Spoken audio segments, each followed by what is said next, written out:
അപ്പോൾ ഇത് തന്നെ നമ്മളെ വർക്ക് പറഞ്ഞാൽ കസ്റ്റം വാൾ ഓട്ടോണിക്ക്, അതുപോലെ തന്നെ ഇതിൻ്റെ ബാക്കിൽ പെട്രോൾ പൈപ്പ് കാറ്റാൻ, പിന്നെ എന്ന് പറഞ്ഞാൽ ഇത് വരുന്ന ബൈക്ക് ഓവർ ഹീറ്റ് ആയി വണ്ടി.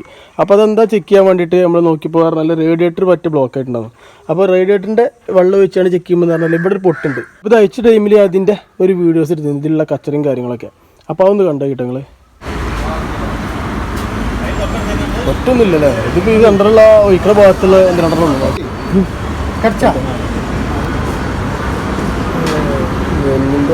ഇതിലാ മറ്റേ ഇത് ആ പേസ്റ്റാണല്ലോ ഇവിടെ പല സാധനം പോകും കേട്ടോ.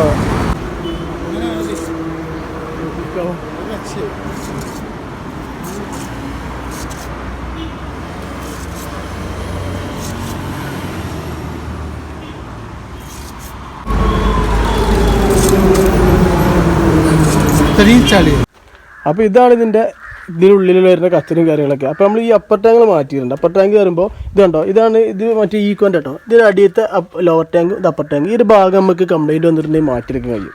ഒരു വണ്ടികളൊക്കെ നമുക്ക് അങ്ങനെ മേടിച്ചാൽ കിട്ടും. റേഡിയേറ്റർ ക്ലീൻ ആക്കുന്നിടത്ത് പോയിട്ടുണ്ടെങ്കിൽ നമുക്ക് ആ ഭാഗം ചെയ്യാം. അപ്പോൾ ഇതിൽ പറഞ്ഞാൽ ഇതിൻ്റെ ഉള്ളിലുള്ള ചളി എത്രത്തോളം ഉണ്ടാകും. ഇനി ഒരു ഭാഗം നമ്മൾ വെള്ളം ഒഴിച്ച് കൊണ്ട് സ്റ്റാർട്ട് ചെയ്തിട്ട് ഇനി എത്രത്തോളം ഹീറ്റ് ആവുന്നുണ്ടോ എന്താ അവസ്ഥ നമ്മൾ നോക്കും. കാരണം വെച്ചാൽ ഈ ഒരു കംപ്ലൈൻറ്റ് വന്നിട്ട് ഇതിൻ്റെ ഹെഡ് ഗാസ്കറ്റ് പോയിക്കിടുന്നുണ്ടെങ്കിൽ ഇതിൽ ഇനിയും പ്രഷർ തള്ളും, ബാക്കി ദ്രവിച്ചിരിക്കുന്ന ഭാഗങ്ങളൊക്കെ പൊട്ടാനും ഈ പൈപ്പും ഈ ഭാഗമൊക്കെ ഡാമേജ് വരാൻ ചാൻസ് ഉണ്ട്. അപ്പോൾ ഇതിനുള്ളിൽ കൂടെ ഇനി കുമിളയോ കാര്യങ്ങളോ എന്തെങ്കിലും വേറെ ഇഷ്യൂസോ കാര്യങ്ങളോ ഹീറ്റ് ആവുന്നുണ്ടോ എന്ന് ചെക്ക് ചെയ്തിട്ട് ഫസ്റ്റ് ടൈം നമ്മൾ വണ്ടി വരുമ്പോൾ ഹീറ്റായ വണ്ടിയുടെ റേഡിയേറ്റർ ചെക്ക് ചെയ്യുക, പിന്നെ വാട്ടർ പമ്പ് ചെക്ക് ചെയ്യുക, അതുപോലെ ഈ ബെൽറ്റും കാര്യങ്ങളും പൊട്ടിക്കണോ നോക്കുക, പിന്നെ ഈ കൺഷൻസും കാര്യങ്ങളും വേറെ എവിടെ ലീക്കോ കാര്യങ്ങളോ ഉണ്ടോ നോക്കുക. അതൊക്കെ ക്ലിയർ ആക്കിയതിന് ശേഷം ബാക്കി നമ്മൾ വെള്ളം ഒഴിച്ചുകൊണ്ട് സ്റ്റാർട്ട് ചെയ്തിട്ട് ഒരു കുഴപ്പമില്ലാന്നുണ്ടെങ്കിൽ ചെയ്യേണ്ട, അല്ലാന്നുണ്ടെങ്കിൽ ഇങ്ങനെയുള്ള ഭാഗങ്ങൾ ഗാസ്കറ്റിൻ്റെ ഭാഗങ്ങൾ നോക്കുക. അപ്പോൾ അതെന്ന് വെച്ചാൽ ഈ ഒരു ഭാഗം എന്ന് പറഞ്ഞാൽ അത്യാവശ്യം നമുക്ക് എമൗണ്ടും കാര്യങ്ങളും വരും.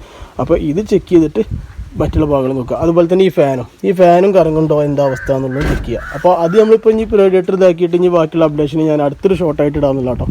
അപ്പോൾ ഇതുപോലത്തെ വീഡിയോ ഒക്കെ നമ്മൾ ചാനൽ മറക്കാൻ സബ്സ്ക്രൈബ് ചെയ്യുക, സപ്പോർട്ട് ചെയ്യുക.